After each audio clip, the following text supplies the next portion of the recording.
Eh bien le bonjour les amis, c'est Angelusio Dasson pour aujourd'hui une petite présentation d'une appli Twitter sur iPhone qui s'appelle Tweetings. Alors Tweetings, qu'est-ce que c'est? Vous le verrez tout de suite, hein, je ne pourrais pas vous le cacher longtemps. C'est un espèce de Tweety-like avec ses avantages et ses défauts que je vous montrerai. Alors j'espère qu'il y en aura parce que le problème c'est que c'est un peu aléatoire au niveau des défauts. Donc vous voyez une timeline classique. Donc là ça charge, ça charge, ça charge. On peut avoir la possibilité d'avoir des petits points sur le côté qui nous indiquent, et on les décoche là, qui nous indiquent les tweets qu'on n'a pas lus. Moi je trouvais ça relou, donc je l'ai viré. Donc après bon, les réponses, les DM je vous les montrerai pas, ça reste classique. Les options, il y a pas mal de trucs, hein, un peu à la TweetDeck, donc de l'utile, de pas utile. Les messages envoyés, les trends, les différents comptes qu'on peut avoir, les types de retweets qu'on veut. Parce qu'on peut avoir, c'est plutôt pas mal. Non, ça c'est les stats sur les retweets. On peut avoir les quotes qui s'affichent sous forme de RT quelque chose et non pas sous forme de via un tel. Donc voilà, pas mal de choses. Vous avez plusieurs thèmes, pas tous excellents, mais bon, il y en a pour tous les goûts. Un thème de nuit, sûrement pour moins agresser les yeux, je vois pas trop l'intérêt, mais soit. Le nombre de tweets par page, hein, moi j'en ai mis 200 le maximum. Se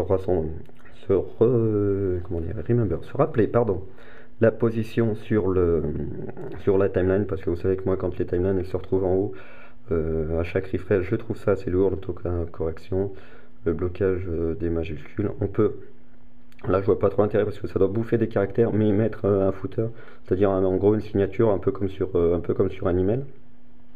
Donc ça c'est plutôt pas mal, ça peut aider. Voilà, on a ses favoris, ça gère bien sûr les listes, les choses comme ça.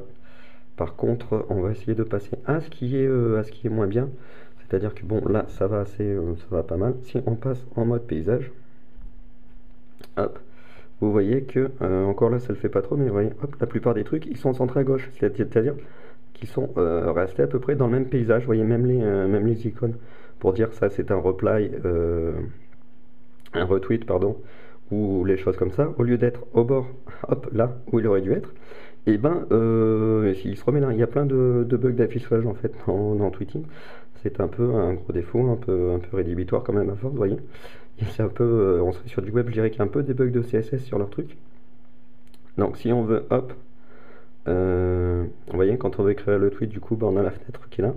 On n'a pas les options, vous voyez, on peut pas avoir le truc d'options qui devrait apparaître si jamais je remets à la verticale. Vous voyez, c'est-à-dire que, hop, le petit truc encore pompé sur Tweety, 140 caractères, les trucs comme ça, qui s'affichent, à peu près les mêmes options, localisation, raccourcisseur d'URL, les photos, les contacts, les hashtags, et ça, ce qui est sympa, c'est qu'on peut, on peut tweeter ce qu'on est en train d'écouter sur iTunes, et il y en a pas mal, parce qu'on voyait, on peut même tweeter de l'audio, ajouter un calendrier, des choses comme ça, récupérer un brouillon,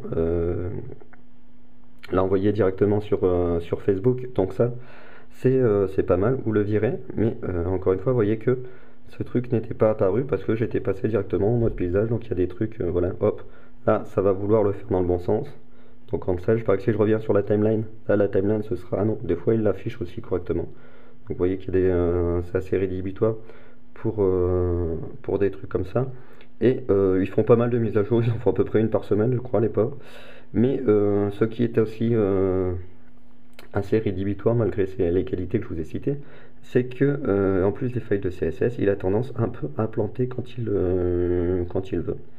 Voilà. Donc souvent on donne à l'envoi d'un tweet. Alors oui, je bafouille un peu, j'ai la voix en vrille ce soir. Je ne sais pas pourquoi. Si on va mettre, on va essayer de taper hop, petit tweet de test pour la vidéo merci de savoir écrit sur Tweetings. Et là, est-ce qu'il va me l'envoyer ou est-ce qu'il va me cracher dessus? Hop, vous voyez, hop, petit fail du clavier. Alors il y a un petit son à l'envoi de chaque tweet que j'ai pas pu désactiver, qui ressemble un peu à un espèce d'aboiement de chien. Voilà, alors là je vais prendre, hop, vous voyez, ça c'est les options quand on a un tweet. pareil, donc rien du très classique. Mais là, vous voyez que encore là, ça va à peu près, mais des fois, regardez, le truc qui va pas jusqu'au bout. Des fois, c'est carrément sur la gauche, hein, les fenêtres sont pas formidables.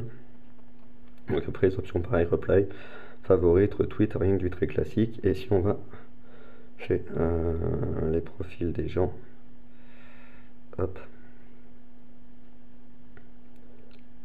c'est long, voilà, c'est super long.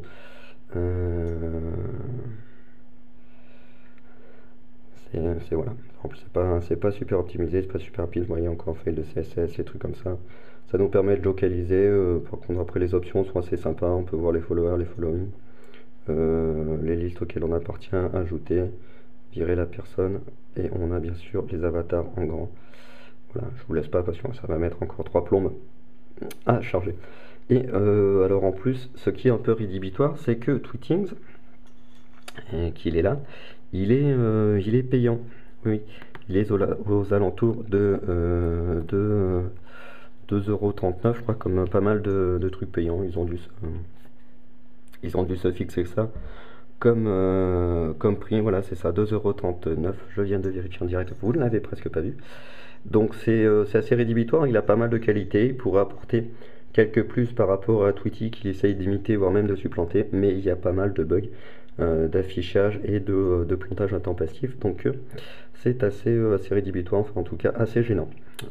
Voilà, vous pouvez tester si vous avez 2,39 €, je dirais pas à perdre, mais presque. Donc voilà, à vous de vous faire une idée. Voilà, c'était Angelusio Dasson pour le blog du même nom, et en espérant vous revoir bientôt.